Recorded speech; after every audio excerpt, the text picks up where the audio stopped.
And welcome to another exciting episode of Token Gamers Podcast. I'm your host and sometimes referee, Zach Pearson, and today I'm joined by Michael Dat Hill.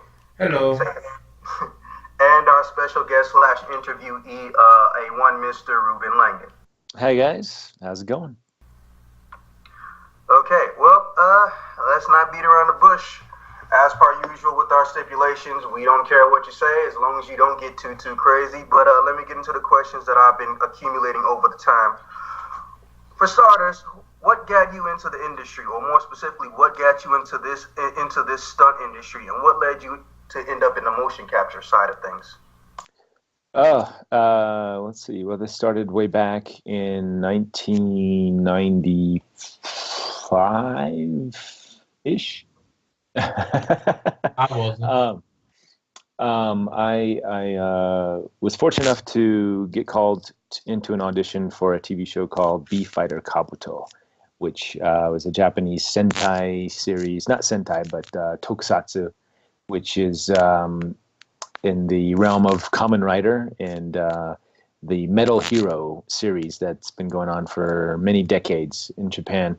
And getting called into that audition, just before getting called in that audition, I was just already a huge fan of the genre, Sentai, Tokusatsu, anime, Jackie Chan, Hong Kong cinema, all of that nerd stuff that is no longer really considered nerd stuff. It's like mainstream now. But at the time, it was very sort of minor nerd stuff that, and I was a total nerd. I didn't have much of a martial art background at the time. I had just taken some Aikido lessons. Once I moved to Japan, I started getting into it full time. So I was about a year into Aikido and started action training with some of the stunt teams out there. And then I got called in to do this audition, and they liked me, and went for a call back, and they liked me still, and I got cast as the role of Mac Wendy, Bee Fighter Yama on that show, which lasted for it was kind of halfway through the season when I came in, so it was about another 6 months on and off as an irregular on the series. And that I remember the first day of shooting was my 21st birthday, and I just fell in love. I mean, I was already in love, obviously, with the genres and everything else, but the fact that I could make a living, transforming into a superhero and beating up guys in rubber suits was like a dream come true. And and to this day, I still, that's my favorite thing to do, is to put on some spandex and beat up the bad guys. If Chris Evans can make a living off of it, I don't see why you can't. Yeah, well, I would say I made a living off of it before he did. So He's around my age, so yeah. He's definitely gotten up into the higher echelon of superheroism. But yeah, being fortunate of living in Japan at the time. Fortunate to have the friends that I had that got me to where I had. It's been a stepping stone of amazing experiences and amazing. Oh shit! What happened? Lost you there. Yeah, the signal dropped for a second, but that's okay. We have a click button. All right. Well, I'll keep my camera off so the signal stays stronger. Is this good? Can you guys hear me pretty good? Oh yeah, that's pretty fine. I mean, we didn't lose the video signal. It was more something on your end, but hey, we don't care either way. They know your voice. All right. Cool. So yeah. So anyways, I guess, does that answer your question? I forgot what the original question was. That's how I got started. So that was the question. It's like, what got you into the industry and led up to what you wanted to do? Yeah. And there's really no wrong answer to that. Yeah. So I mean, starting off as a fan, and I just followed my passion. Moved to Japan. Went to Japan out of my love for not only the Japanese culture, but more importantly, at the time, my love growing up all throughout junior high school and high school. my love for video games and anime. That was the main driving force that got me to Japan, and just following that dream, following the passion, following what I loved, and that got me into that role, and then that propelled me into the next steps of continuing to follow that dream, training with the action teams out in Japan, moving to Hong Kong, working with Jackie Chan, coming back to the States, working on Power Rangers, getting called to work on Avatar. It's just Snowball. it's a snowball of you just follow what you love, and you stay focused, and it's definitely ups and downs. It hasn't been an easy ride, in by no means, but I feel like my life is sort of like a testament to any doubters out there that may be doubting in their own mind. Well, I really want to do this, but you know what? If you really want to do it, you just do it. The universe, yourself, you'll find a way. Don't talk yourself out of it. And there's many moments when I was in the middle of trying to talk myself out of it, but I guess my passion overthrew my doubts, and I think that's sort of the lesson for anybody listening is don't let those doubts butt into your passions. Sure, we're going to have them. We're all human, but you just got to stay the course and stay in your passions, follow them, and don't give up. That's it. So that was a lesson plus my history right there. a little combo answer.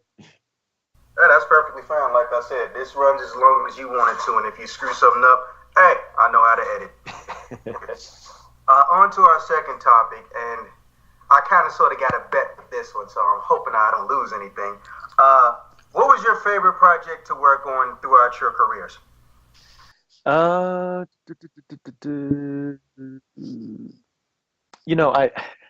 a hard question. Oh man, I'm about to lose. Damn. My favorite project to work on. Geez. There's so many levels. I don't know if I have a specific favorite. The Avatar experience was a dream come true. Working at that level with that caliber of talent from James Cameron and everybody that he brought in. The Devil May Cry experience was sort of the first. Devil May Cry 3 was my first really true awakening to having a production where everybody is passionate, everybody is cares about the project, and to sort of see that synergy of creative people. So that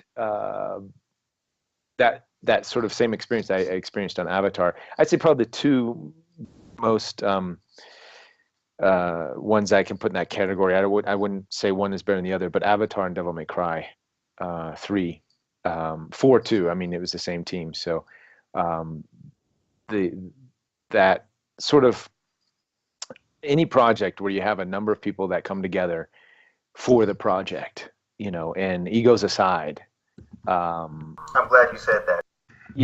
That's what it is, because I've been on a number of projects where there's it's not everybody, it's maybe one or two rotten apples that end up hijacking the project, and it's a shame, because that project suffers, and you can see it in the final product. Though I've had the Resident Evil franchises that I've worked on, amazing experiences, amazing time, but there's some hardships, because there's some hurdles when you have to go through certain people that just really are trying trying to put their mark on it. And we all try to do it naturally. We're all putting our mark on it. But I think sometimes some people get skewed when they're trying to make their mark, and then it becomes, what happens is the ego takes over, and it's not about making a better project, it's about making that mark, and it's like, I need to have my mark in this, and then that becomes the theme of that person's MO, their objective in that project. And there's a lot of those projects in Hollywood, in the video game industry, and in everything, and I'm sure in your job, and we see it all the time, where people, good people. I'm not saying anything is bad about these people, but that the ego goes a little far, and starts to take over that person's objectives, that person's ideas, skews reality, and then the project, what happens all the time, I've seen it over and over again. Perfect example is the Medallion. I was working on that show. I remember, I don't know if you know Brad Allen, amazing, part of the Jackie Chan stunt team, one of the first Guaylo white guys on all Asian stunt team. Physically, just this amazing. He would kick ass, even kick most of the Asian stunt guys' asses back in the day. He was like the first super stunt guy, not from Asia, not from Hong Kong, and not. So anyways, him and I were, he was sort of my, I looked up to him a lot in my career, and we were working together on the Medallion. And I remember the whole time we were just shaking our head. We're like, what is this? We're working with the two greatest martial arts action superstars, Sammo Hung and Jackie Chan. And it was just a nightmare on set. And it was just because of, some of the producers and some of the people involved had big egos and control issues and steering the ship a certain direction. And it was just it was really hard. And it was hard to see because, Brad and I had worked with Sammo, and it was my first time really working with Jackie. And Brad too, was his first time. I guess he had worked with Sammo on Mr. Nice Guy, but he had worked with Jackie, and Sammo worked with Jackie a lot, Sammo a little bit, and we both knew the capability of these two geniuses, and we were just seeing it sort of go to waste on this film because of some of the other players involved, and it was hard to watch. It's always a tragedy because it's not so much that. It's one thing as a consumer when you watch it, but when you were involved, it's like you saw it happen over time. Yeah. And then you see the actual film and you're like, of course. And actually, a lot of times you're like, oh, wow, that turned out a lot better than I thought it was going to. Because, then you have editors and you have people in the post process that are really trying to fix things, fix the mess that it was on set. And that's a typical story in the Hollywood, stories of films. There's a lot of fixing that happens. Because of egos and things that happen on set.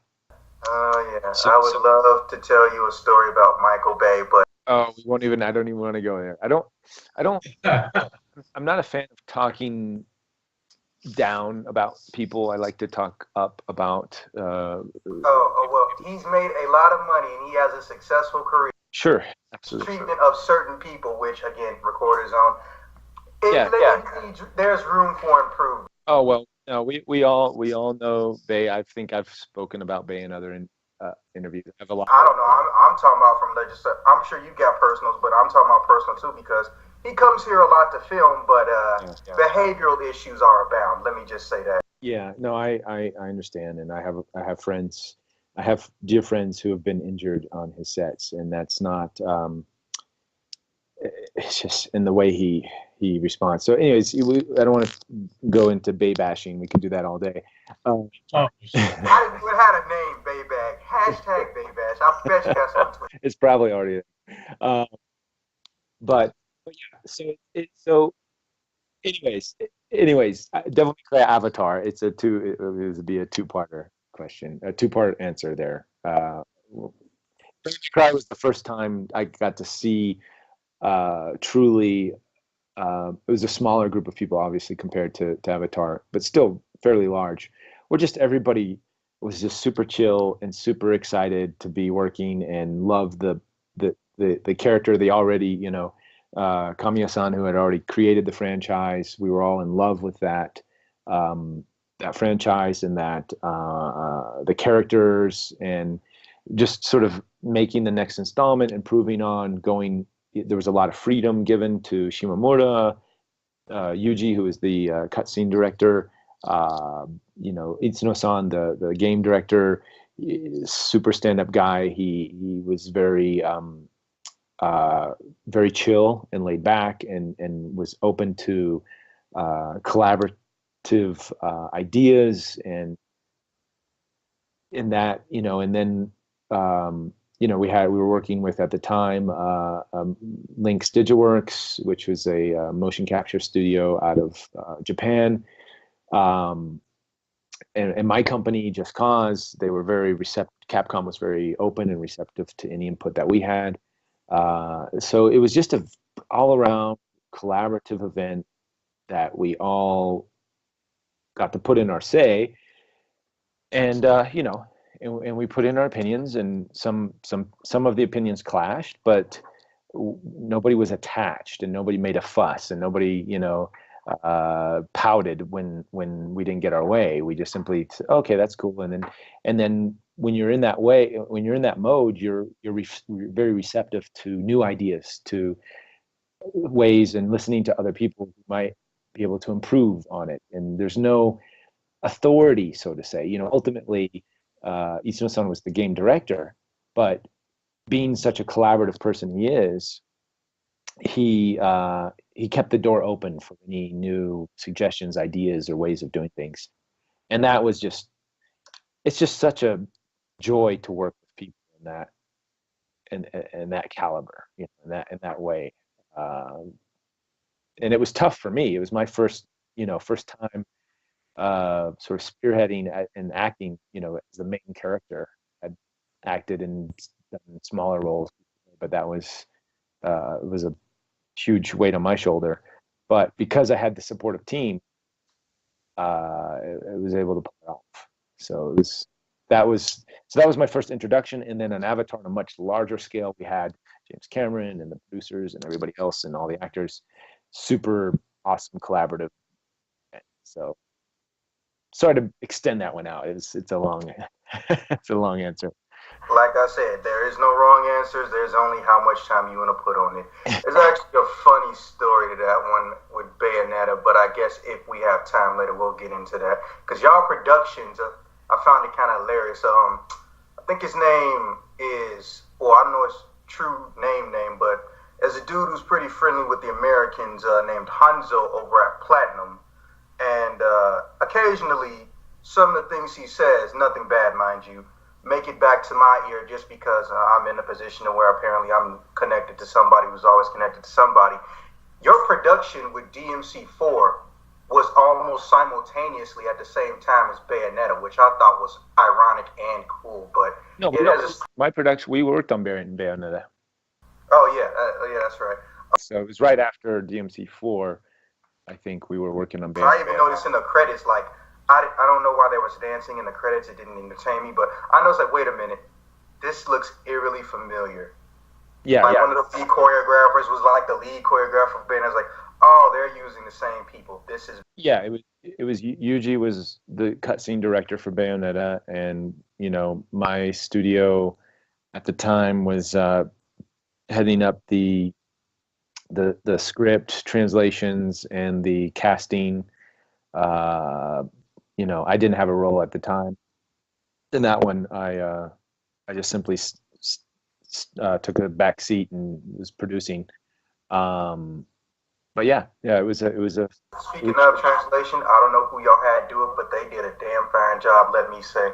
But they was going behind. Well, no one really asked Capcom for anything anymore once they quit the company. But they went out of their way to stick Devil May Cry lore, or rather, I should say, fuse Devil May Cry lore into Bayonetta, but they did it in such a hilarious and sneaky way that a lot of people, even people on the staff, didn't catch all of them because they didn't put them in one specific form of media.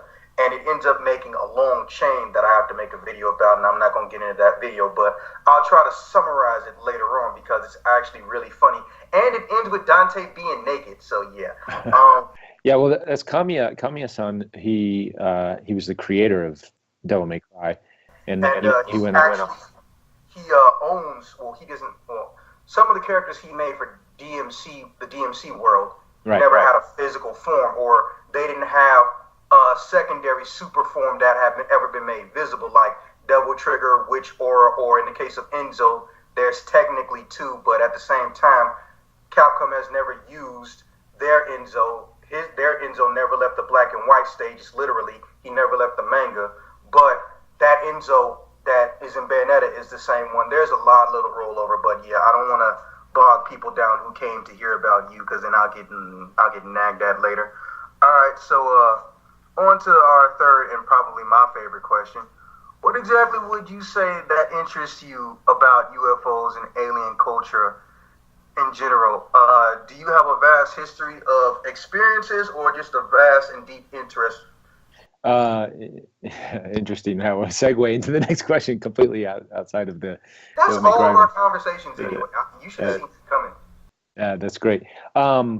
I did have an experience back in 2007 that sort of woke me up to the world of ufology and extraterrestrials and this sort of concept of otherworldly beings, which was just, I've said this in interviews in the past, just a daytime sighting, and saw several, and and to this day it could have been a bunch of balloons, highly unlikely.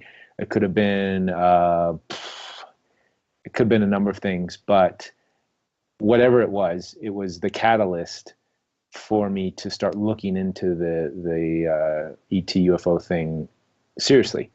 And I began researching then in 2007, trying to figure out what did I see. And I saw a lot of other videos online that sort of were very similar to what I had seen, particularly down in Mexico, Mexico City. There have been massive,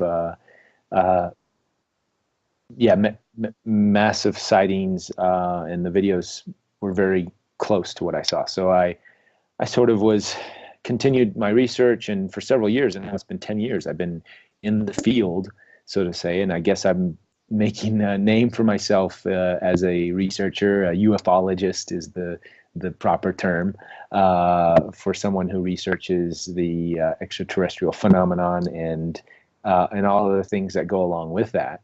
Was that? Called a crazy person. Well, everybody's a crazy person depending on what your beliefs are. So that started me on that path, and I've gotten 10 years of wild and wacky experiences, because I've gone deep into interviewing other people who've had experiences, to continuing myself to have experiences. So does that answer the question, or is there more to it? I forgot. What was the... Well, the question was what got you interested, and you didn't give a wrong answer. So yeah, that's perfect. So that's what got me interested, and we can go to the next question, I guess. It's kind of personal experience. That's what got me interested. Personal experience. What got you into video games, not motion capture? But what made you want to play video games growing up? Or was it just natural because you found yourself working in the industry? Like, which came first, the chicken or the egg? Oh, well, like I said, I totally was, video game nerd / What your first system was? First system was a Nintendo. The original Nintendo. No. First system was an Atari 2600. Nice. Good luck finding those now. Yeah, so that was my first system. I played the crap out of that. I remember going over to my friend's house who had a ColecoVision, playing Donkey Kong. The graphics were a little bit better than the Atari. Um, and then junior high, the Nintendo came out, and my friend got it first. So I was over at his house all the time playing Ghosts and Goblins and that's beautiful because Dante actually respects the main character for creating the actual job of Devil Hunter. I found it in the most hilarious way possible. Someone told me there was a giant Capcom crossover game. I was like, oh yeah, big surprise, Capcom, the company that is like the leader of crossovers. No, they made one that is actually canon. I was like, bullshit. I have never been so happy to be wrong. That was the best $20 I have ever spent. Just to see Dante meet his only role model confirmed in the entire history of Devil May Cry. Interesting. All right. I had no idea. So there we go. I told you was gonna learn something today. I am learning. Yeah. So Ghosts and Goblins. Then what else? I mean, obviously Mario Duck Hunt and all that stuff that came with it. And then down the road, Super Nintendo came out. Had one of them. Had a Genesis. Sega Genesis. Had the first 16-bit system. I had them all. PlayStation, got one of them when they came out. I was in Japan, living in Japan at the time. So you also probably got to see the Super PlayStation. Wish I could have found one of those. I don't remember that. I remember the PlayStation 2. It wasn't called, I'm calling it that because of what it can do, but before they made a dedicated PS1, they made what was basically an entertainment hub device to go into the home for home entertainment. That was like the PSX. It looked just like a PlayStation 1, but it was thicker and it was around 600. But its job wasn't to play video games, but it looks like a PlayStation 1. Nintendo did something. Yeah, I think I remember that. Was it a different color though? Yeah, I think I remember that. No, I didn't have that. I got the actual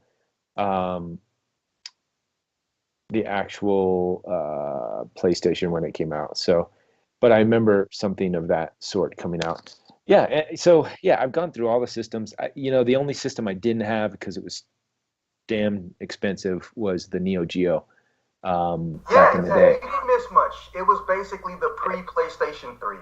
Yeah, I know. I saw. I mean, it was not just the system, the cartridges. I remember the games were like freaking insane. $200 or more than that. I love the advertisements, though. They were so stupid. They were so damn good. You're going to need a pair of these in order to buy this system. And it would be a pair of brass balls. I was like, wow, that's pretty clever, but that's still not going to make me buy this. Yeah, no, it was too expensive. Especially in the day I was just, comic book. I had my comic book, my manga allowance that I had to spend X amount of dollars every week to fuel that habit. So I couldn't afford spending so much on a game system. I spent a lot of time in the arcade, when there was arcades. Street Fighter was my Street Fighter was my game. I went all over the place playing it. I was always looking for good competition. And so what you're saying is you learned the martial art and you went around touring to find new challengers. But ironically, instead of being Ryu, you're now Ken. That's pretty funny. Well, no, I actually played Ken when I was that was my character. Hilarious. So, I don't know why, but every time I picture a live action Street Fighter, I just think Jason David Frank has the eyebrows to play Ken, but not the stature.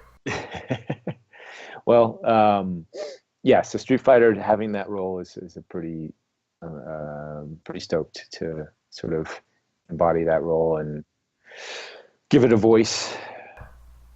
I hate to say it, but that's pretty much the only reason I ended up even playing Street Fighter 4 and 5. Like, I don't hate Street Fighter, but I understand what they're doing. They're trying to be the grandfather of fighting games, which means there's a level of speed and technicality they won't go past because they may alienate people who just don't move like that or want to move like that when they play any type of video game, let alone a fighter. But at the same time, I was like, fuck, they have Reuben playing Ken? oh, he's going to be trying to get people to fight him on PSN. I want to go watch this. And that's exactly what ended up happening. Cool. Yeah. Well, should you decide you want to switch or you find something on the Switch that will make you buy it, feel free to let us know, because according to what I'm seeing with the MSRP, we're going to be underselling everybody, but of course there's a limited supply because Nintendo is always making too many things at once and never has enough time to make all the stuff that they need. Well, I'll come back and hit you up on Nintendo. I finally got the PS4. I know, super late. But, no, that's fine. You get those. I don't care what people say. You get a system when they have things on it you want, not just because your friends have it. Exactly. So Uncharted 4 was a game I've been meaning to play for a while. So when they had the PlayStation 4 bundle pack with Uncharted, that caught my eye, and especially the Thanksgiving sales. I found a deal online, so I just got it installed a couple days ago. So it's you should totally live stream that when you get a chance, because you're going to have some very, very interesting reactions to that story. Well, I worked on the game, so I'm familiar with large chunks of it. And it's good to see the actual physicality of the stuff in the final. So yeah, if you put it on the PlayStation Pro, it's scary. I have a 4K TV, but sometimes I look at stuff and I'm like, wow, I feel like if I stick my hand on the screen, it's gonna go into another dimension. I know that sounds really like dorky, but it really feels that way sometimes. Cool. Well, I just got myself a 4K TV too to go along with it, so I'm excited. Oh, okay. Well, just as a heads up, in the event that you do get the Pro version of a PlayStation, or hell, if you just hook up a computer to it, but it's specifically in a PlayStation, even without the Pro, it's automatically only using half of the color settings. But if you go into the regular settings, there's an option that's going to be in there once it finishes updating that says, do you want to turn on HDR and full color range? You want to say yes, because it'll basically put your TV's colors on steroids. Oh, really? Okay, good to know. So it's not standard. I have to go in there and. Yeah, it's the same way with the transition from PS3 from standard to HD. It's not going to display HD. You have to make it do it. The thing you're looking for is called high dynamic range. That's when the color capacity changes and the resolution can actually match up with the color capacity. Unfortunately, After Effects animation classes and a bunch of people who've worked with every place in the world, they taught me some things. So I'm impressed with. So this is in the settings of the PlayStation. I have to go into the settings. Yes, even if it's not on the Pro, you can still make it look very, very beautiful on a 4K TV. Okay, all right, I'll do that and as soon as we're done with this. Well, that also ironically knocked out our second question, which is, what are some of your favorite games that you're not in? But that's good. Well, I don't know if there is any games that I'm not in that I'm a fan of.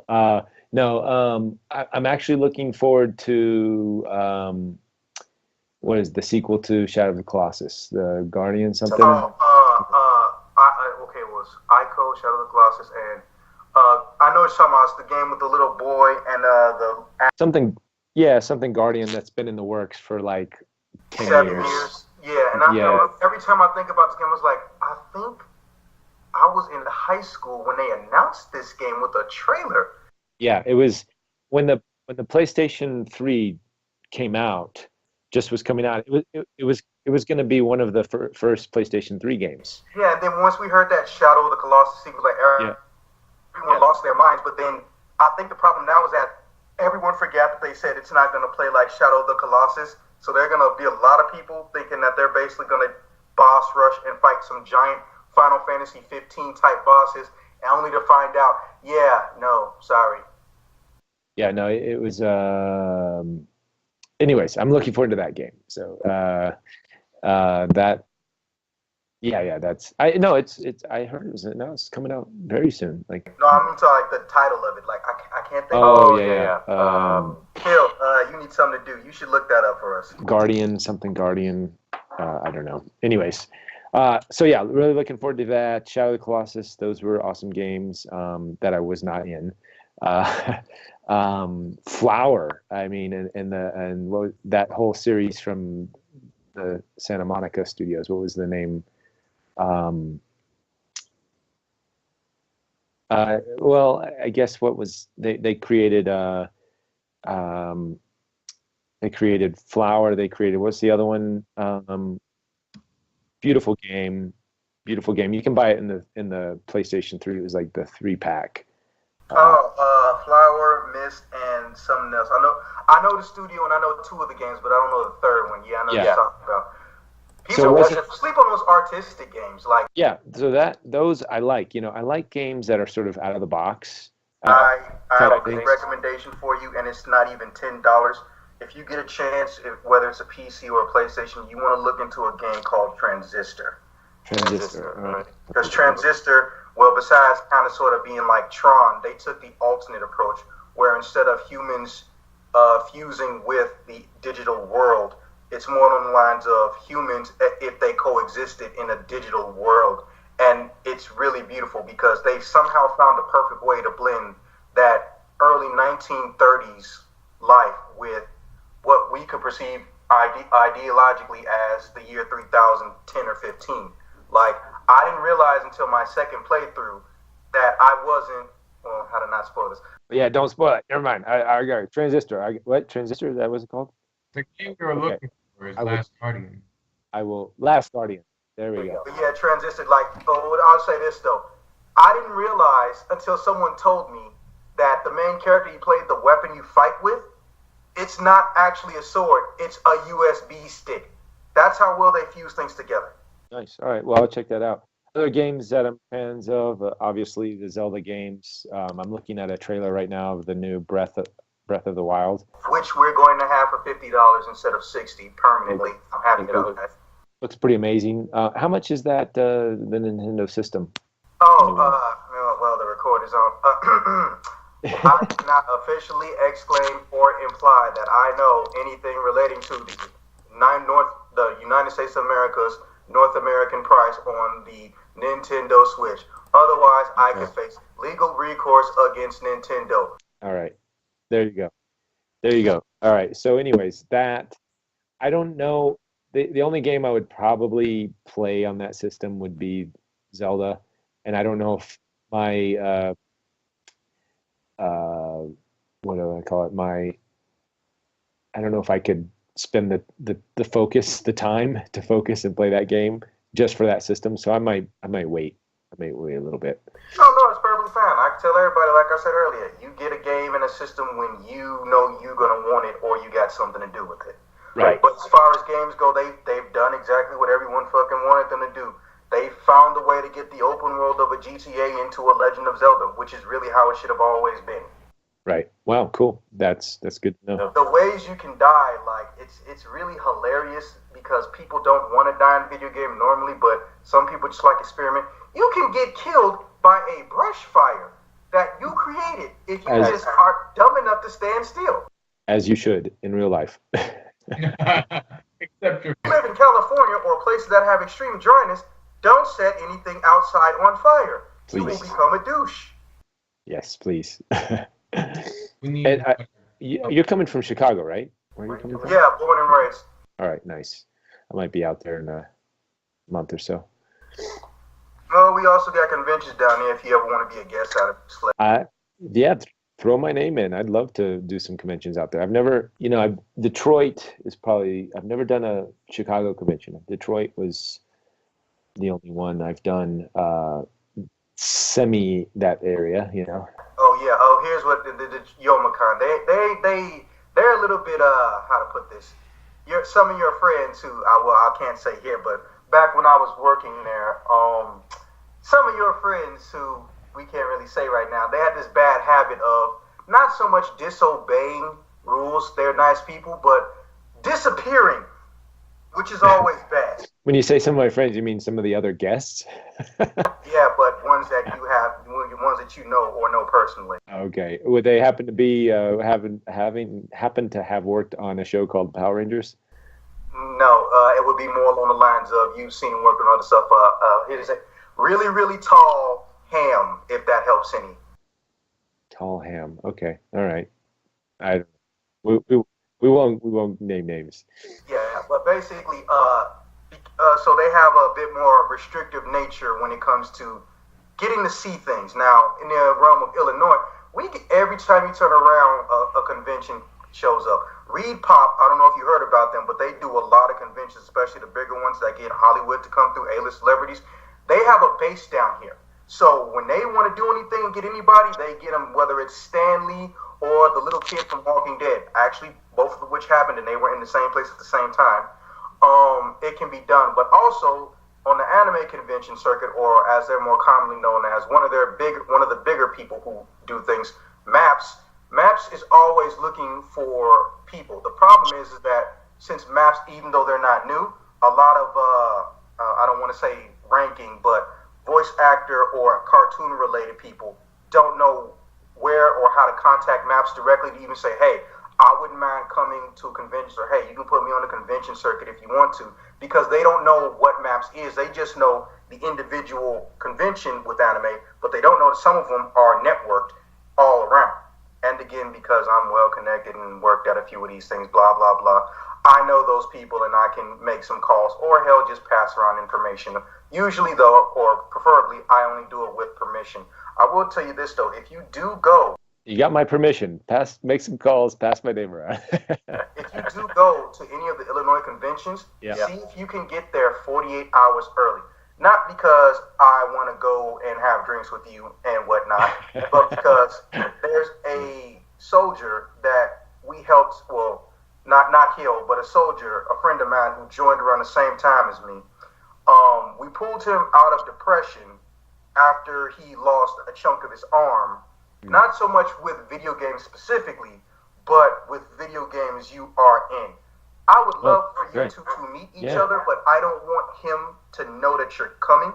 And I'm sure. Well, hopefully he won't be. Hopefully he's not listening to this. Well, no, he's not. He's not gonna. But also, it's not mentioned. But the main reason that we don't have a traffic jam issue, or Illinois/Chicago is as busy as it is because for most of this country, we are the masters of public transportation.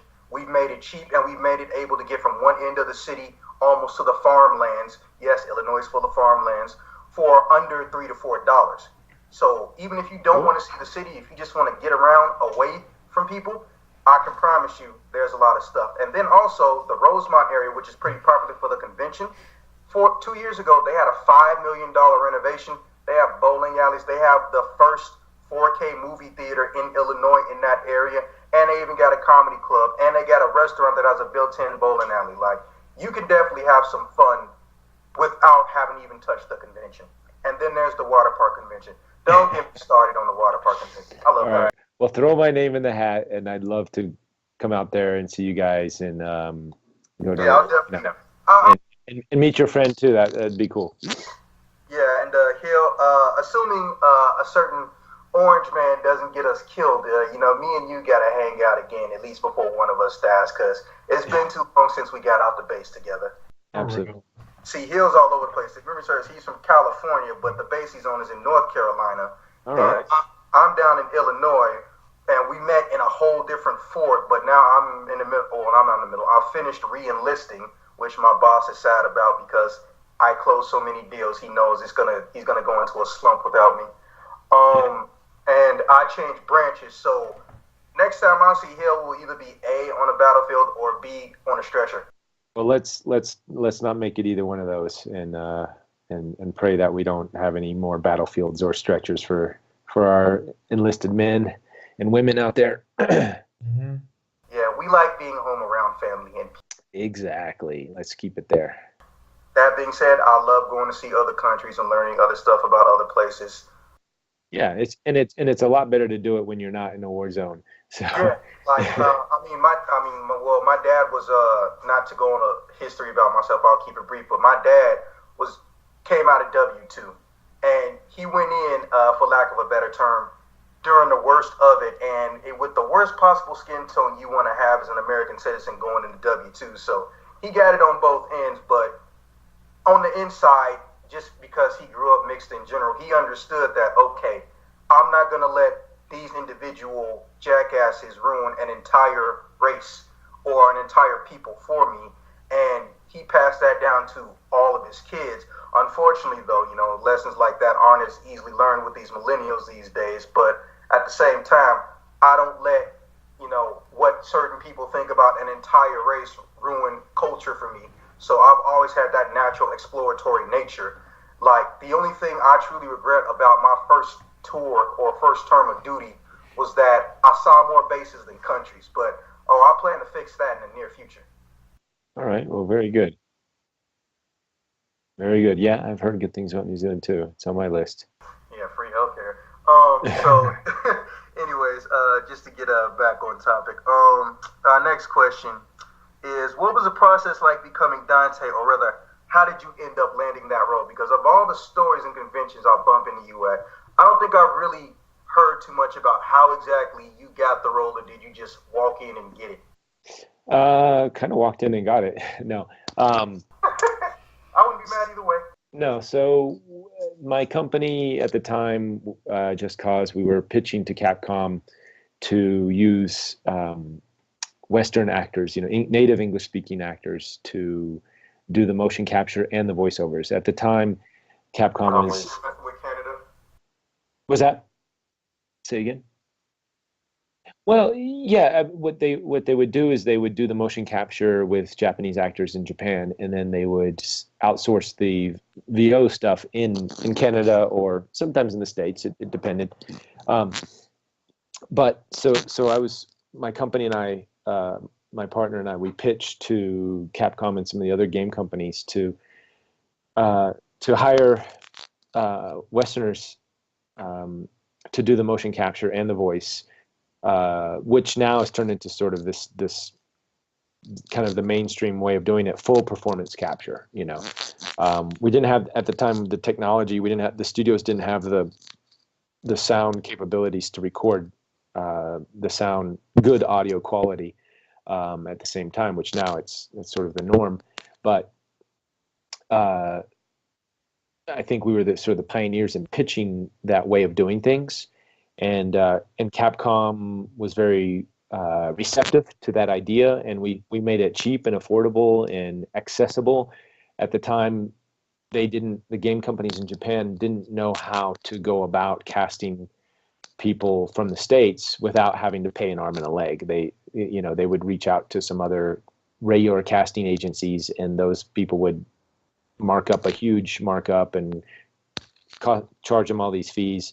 Where my partner and I, we had a company in the States, and we had the company in Japan, and we said, look, we can go across the ocean here and it won't cost an arm and a leg. Basically, what you would pay to hire an American actor that's already living in Japan, which is probably not an American actor, they're probably just an English teacher, full-time English teacher, and part-time actor, is usually the case for a lot of the people out there.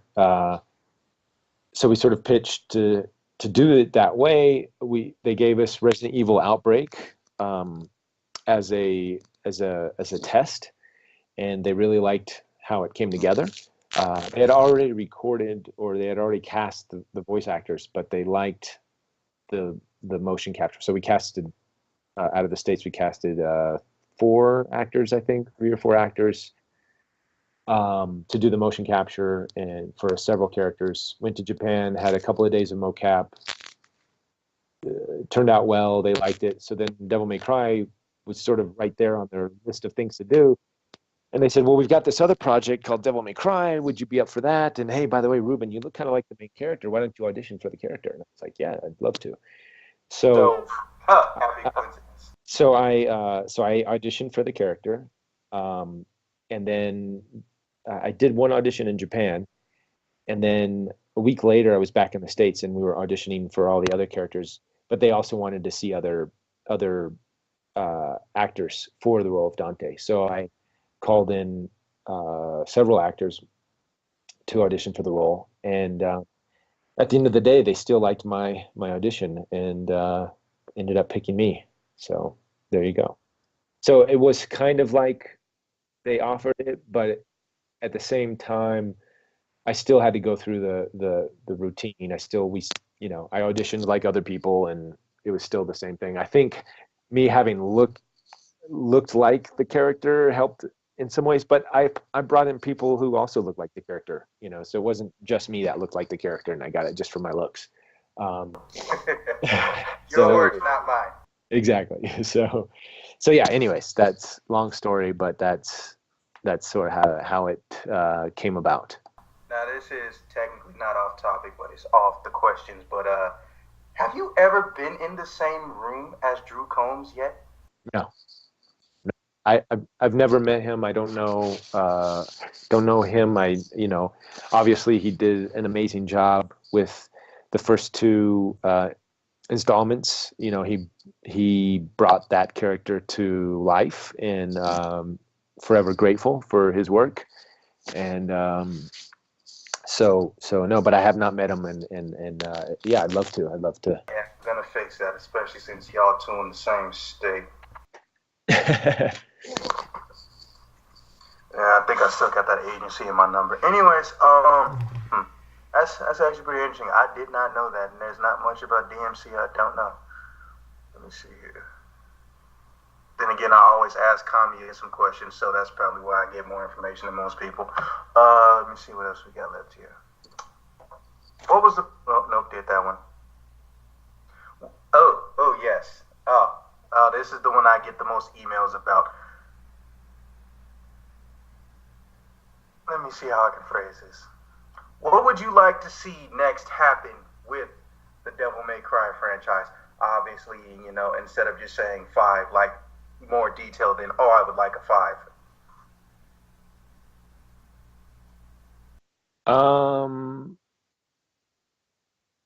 I don't know. That's a tough one. I would say, obviously, it'd be great to get back into that role and do anything involved with that franchise. So I never really gave it much thought of what expectations or anything like that. At this point, I would just say I'd just love to be a part of the series again and wear that coat, even though it's a motion capture suit.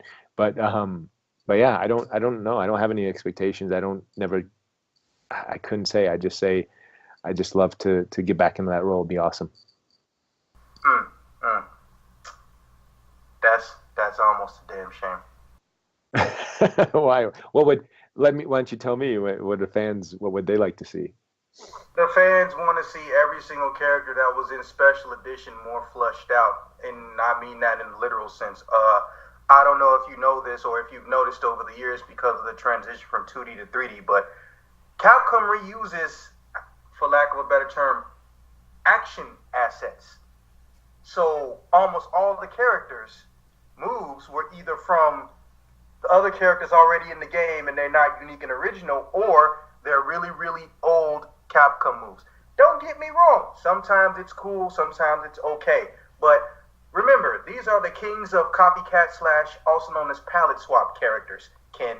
So even though the characters were cool and one of my favorite characters, or what is now one of my favorite characters, ended up being a shining light in that game, Trish, I knew the minute I saw Trish, I recognized more than 40% of her moveset without going to one of my little nerdy friends that go inside of video games and rip out animations to look at them.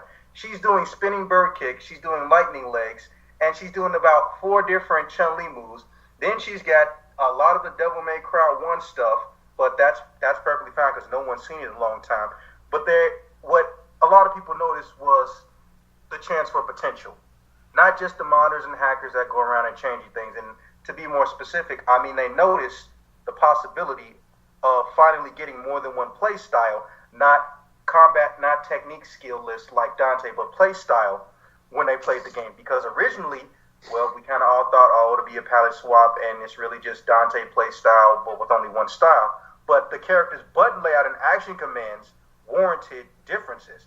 And again, not to go into too many details, but if you go and look at Trish, or if you play Trish and don't just assume she's going to be boring because she's a palette swap of some type, Trish doesn't need a weapon change function because all of her weapons are mapped to an action button.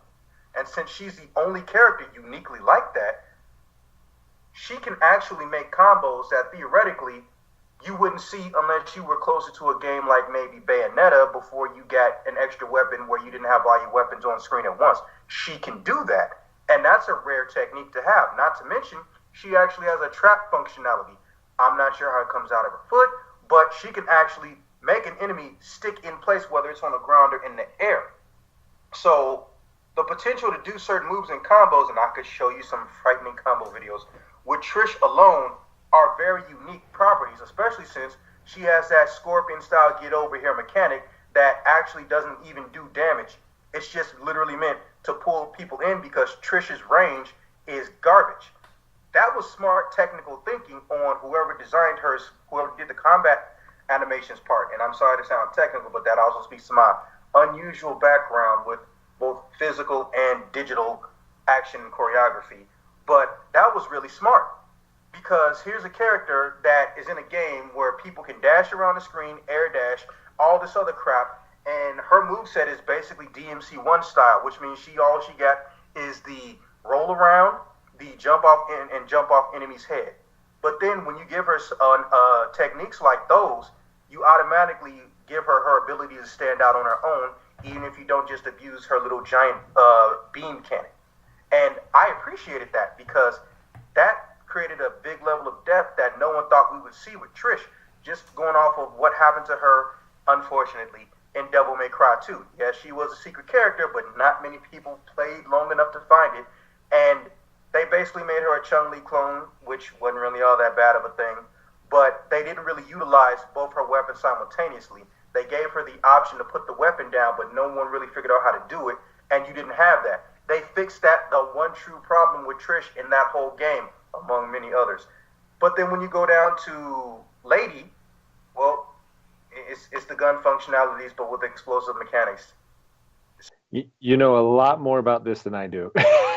I never paid attention to that. That's why I said I'm keeping it brief. It's basically they took old assets from all around the history of Capcom and also within that very game to make these characters playable. And I get that they didn't have enough time. I saw all of that stuff, but I want to see what happens if whoever gets put in charge of the next one actually gets set down and says, instead of adding new characters, who can I flesh out? I want to see what that person is going to do because they open the door to a completely new style. Instead of, okay, switch the weapon, now you got, no, I just mapped the weapon to a different button. And the potential for Dante to have a play style like that, it keeps me up at night in a good way. I just really hope that they listen to suggestions like you said they did. I think especially like Itsuno-san, he's always paying attention to social media and fan stuff. So, I can't say this about everybody at Capcom, but he is for sure he's a team player. And if you see him again, please just tell him, please don't put Dante in cowboy chaps. Oh God. Hey, a lot of people like the cowboy cap. Yeah. Westerners like this game. Yeah, let's make them look Western. We don't wear that. Oh well. But good job on making it not named Arkham High. That would have been terrible. Yes, that would have been a rough one. So we worked. He was open and collaborative and listened to our suggestions and decided not to go with the Heine. Other than that, the other question I got, but I didn't even put it in because I already know the answer is no, is has anyone approached you or let you know anything about a potential Devil May Cry 3 remaster/remake for the PS4? And I'm pretty sure the answer is no, or even if it wasn't no, we're on a recorder, so you can't say squat. I'm going to say no. I haven't. That would be awesome. Yeah, just because what if this is why people still play the PC version of Devil May Cry 3? These mugs went in there and put in the option to change all of the styles in real time. Oh, well. Very good. Those PC guys. Yeah. They even went and made a lady playable. Nice. I just slow clapped to that. I was like, you go, boys, you go. That's it. The old PC mods. All right, what's next? If we're about to wrap it up, great. If not, I have to take a massive piss right now. Well, we could always hit the pause, but we are close to wrapping it up, so you can go ahead. Not going to pause. Well, no, we'll wrap it up. Okay. All right. let's see. All right, now that leads us into our other not so special, but I like to treat him like he is guest. Hey, Private First Class here. What are the questions you would love to ask this? You know what? Before we doing that, let me go ahead and beat, because this is I don't want to rush through the answers. I want to be able to give you the full time. Hold on. You do your business. Okay, so we have our other little special guest, Mr. Private First Class here. And he's been a long time fan, but this is his first time, getting around the culture, so to speak. So he had a few questions if you didn't mind answering them. Absolutely. Go ahead. Awesome. Okay. My first question is, essentially, you did help out with Power Rangers, but how did it feel like knowing that people like Jason David Frank and John Young Bosch were getting the credit for being seen as the Power Ranger, whereas you were I think we're in the suit and actually fighting? Yeah, I was, but I was on after them, so I didn't get in until Lightspeed Rescue. Yeah. Actually, I worked in the last episode of Lost Galaxy, the finale episode. I was a Batling, and then then on and off on Lightspeed, and then I worked the full season of Time Force. So by that time, Johnny and Jason were already off the show doing their own thing, and they came back for guest things here and there, but they were already well established legends by the time I got on. So I never, when you're in the suit, you don't really have an ego behind trying to get the credit or anything like that. You're doing your job, and you understand that you're just a cog in the network of cogs that make the Power Rangers, right? There's everybody's got a role, and I think that's most of the time in most films and productions. Most of your behind the scenes people understand that it's really the main actors. Not all the main actors, but sometimes the main actors forget that they are also cogs, very important cogs, but everybody is a cog in a production. Going back to my first talking about Devil May Cry, and and everybody's sort of passionate and knowing what they're doing, and just really good at their roles. When you understand that the big picture, when you understand that it takes efforts of everybody to make something really good, you don't really feel that sort of what you just talked about, this idea of well, they're getting the credit and I'm not. That's not an issue. That doesn't become that those thoughts don't even really enter your head, because you understand your role, you understand their role. Everybody sort of understands the big picture. So and like I said, by that time those guys had already established the franchise very well, and if it wasn't for them, I wouldn't have even had a job, because they did an awesome kick-ass job to and fans connected with them and their roles and their performances, and everybody else involved that the fans didn't get to see, but all the producers and the staff and the lighting people and the cameramen and the suit makers and the prop guys and the special effects guys and all of those cogs that go to create an awesome production. It was everybody's part. Everybody did their part, and that's why it's still going today. That's why we have a Power Rangers movie coming out. That's why Power Rangers is because everybody, all those cogs work together to create an awesome franchise, and it still is happening today. How would you two like to hear something funny? Go ahead. Hill, before you were born, and Reuben, before you got on the show, the Power Rangers, more specifically, the first group of cars, the Speed Racer people, their enemies they fought were called cogs. There you go. Well, in Time Force, the bad guys were cogs. I was a cog. I was a cog.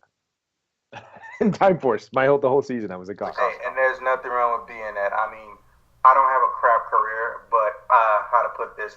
I do too many things to be able to sit down and consistently perform, unless it's stand up, because that's pretty much my bread and butter, and that's the only thing I ever fly out for. But I enjoy it, whether it's a big or a small land. But then again, I come from that perspective of you're lucky to get what you get. Nothing is promised to you, no matter what anyone tells you. Yes, some people do get more than you. Some people start with less, but it's not about that. It's about how they treat you and how you treat them. Of course, that lesson doesn't get carried over to everyone, so I have a nice perspective on it. No, well said. Well said. Yeah. Was that your only question, Mr. Hill? Yeah, because he kind of answered everything, how he enjoyed everything he did equally within his career. Yeah, Everything's building. Obviously, there is a big boost to the ego when you're, the character Dante, and you get to fans can resonate with that, and then here we are 10 years after the is it Devil May Cry 4? I think it was 10 years ago when we were filming it. And we're still talking about it, and I'm getting called to do this, and there's, like I said, there's many people involved, and but I guess I'm my voice and my performance was sort of the main thing that you get to see in the game, even though there was a lot of elements, a lot of cogs in that. Yes, it's definitely a huge ego boost to be talking about it, but there's other projects that I was just a cog in Power Rangers. I was just literally, we were just saying, I was a cog, and what were the other ones? I think maybe they were called Cyclobots. I don't remember. Anyways, there were cogs and Cyclobots. There was all kinds of creatures and monsters that I got to play, but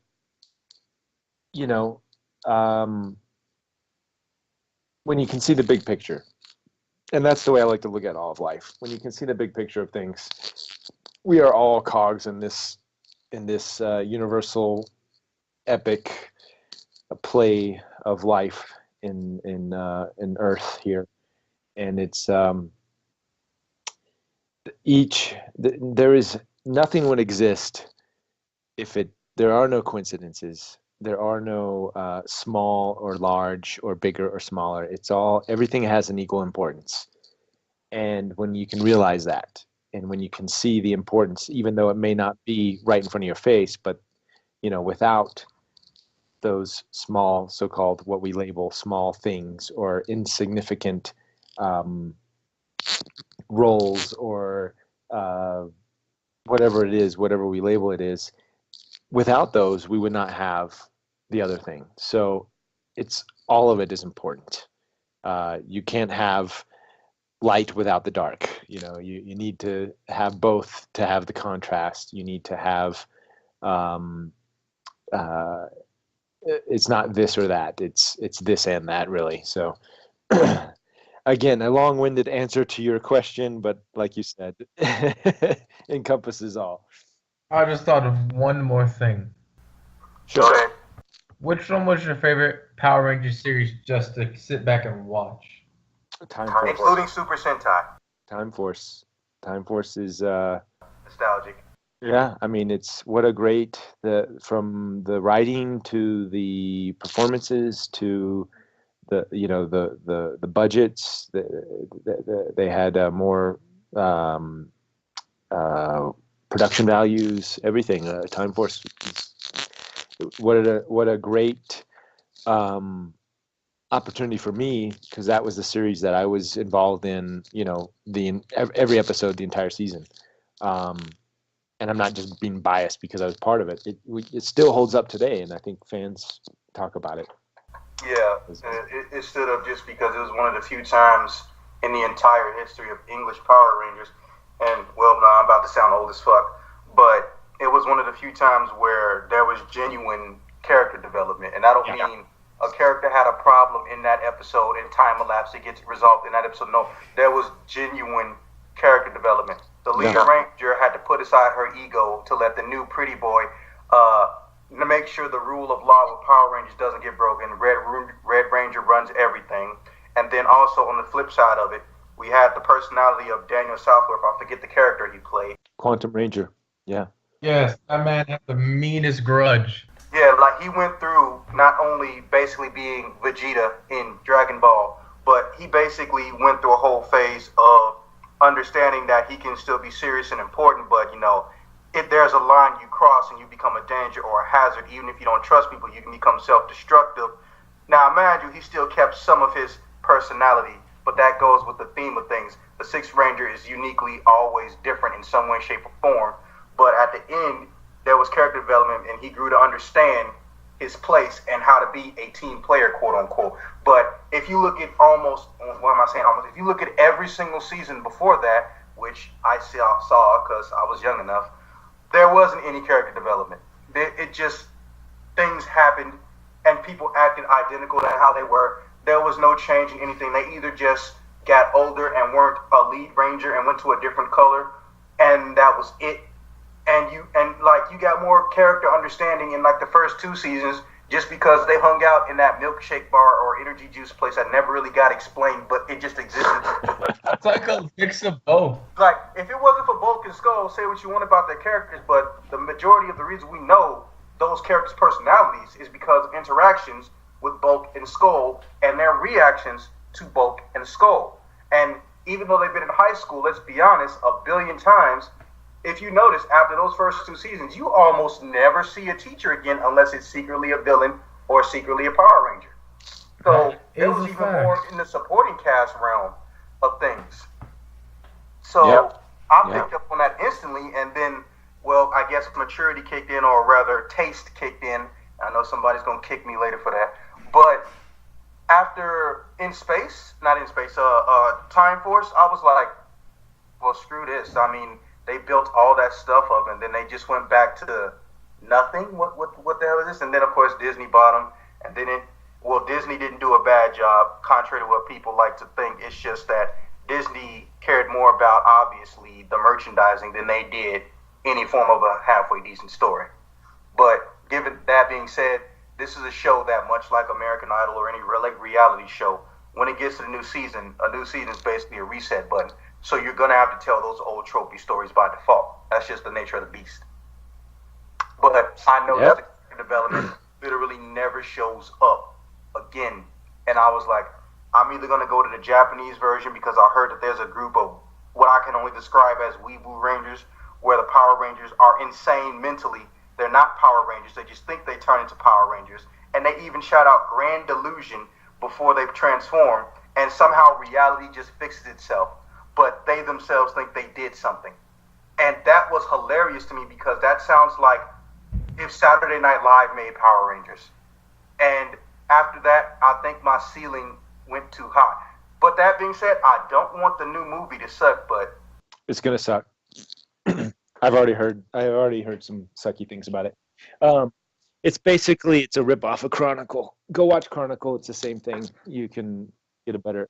And then, they didn't really update any of the tropes. They brought it back to what it's always been. You've seen it, we're going to save the world. In a way, I give them props for keeping it, the same character names and trying to give a homage. But unfortunately, I heard there was just a lot of bad stuff happened behind the scenes. Again, talk about egos and and all that stuff. That's how it is. There was some very talented people on that film that really knew the franchise and really knew what they're doing, but unfortunately, I don't think their voices were heard. I'll say this though.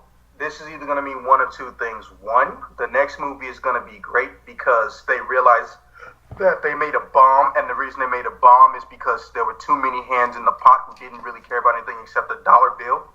Or either two, they might just switch over to, let's just make an animated or a CG type action movie, because I don't know if anyone's realized this or not, but with the exception of Final Fantasy Advent Children, God rest its beautiful soul, there literally has been almost no CG action, dramatic, serious toned movie in cinema on any level. I checked because, well, again, Rare House with 100,000 and also We have a contract license deal with Ingram, which is literally the largest provider of software and entertainment crap in America that isn't camera or digital device related.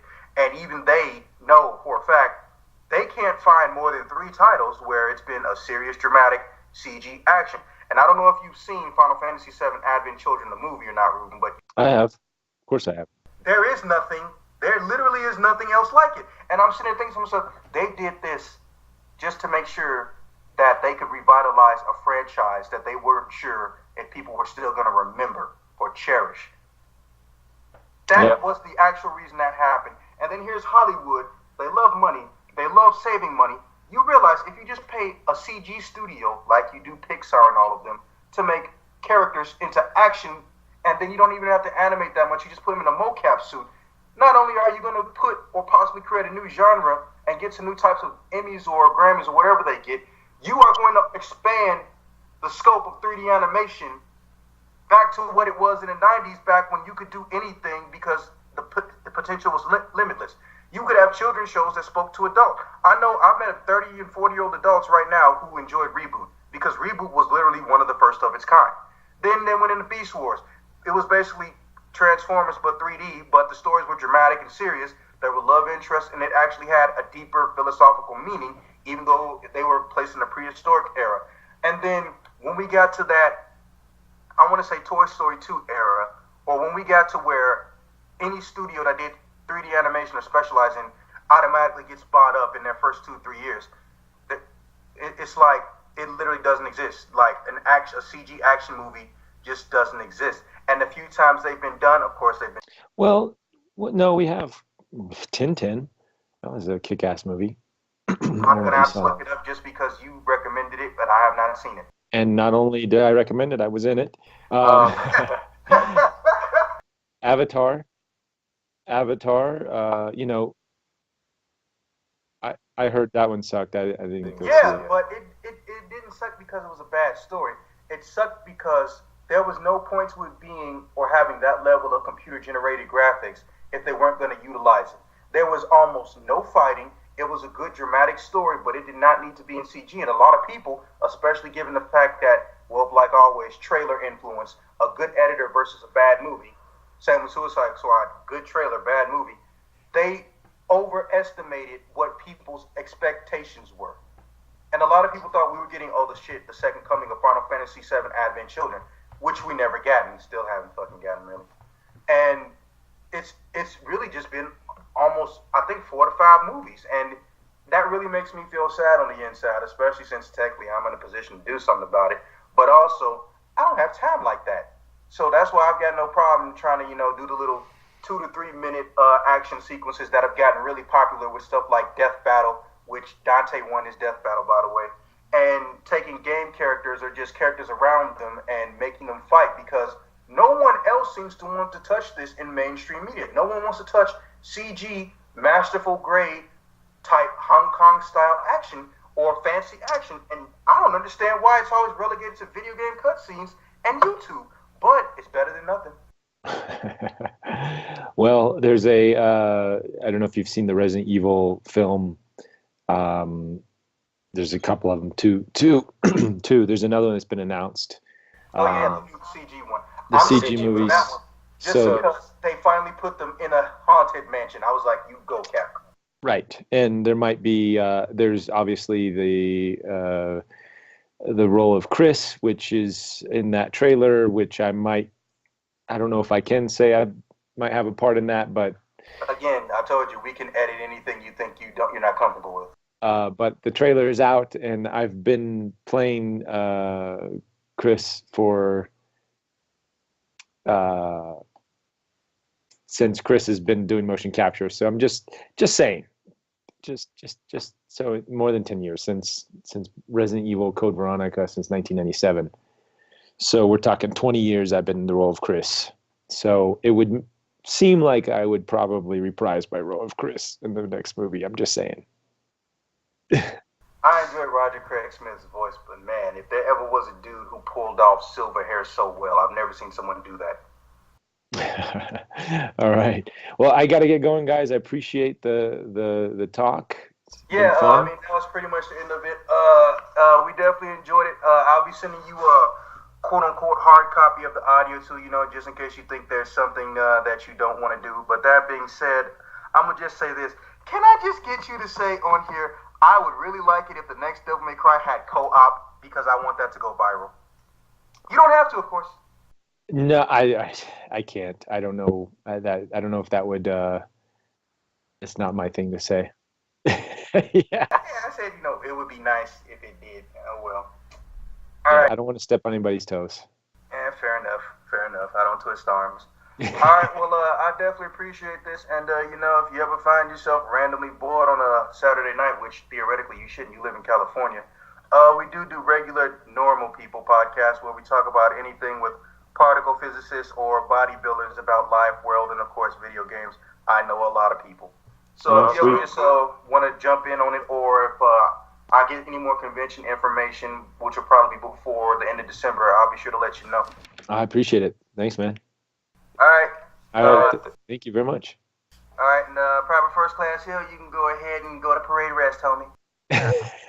All right. All right, Michael. Zach, good times. Look forward to seeing this. Send me the links. I'll make sure I get it out of my social stuff. All right. Take care. Thanks, All right, man. take care.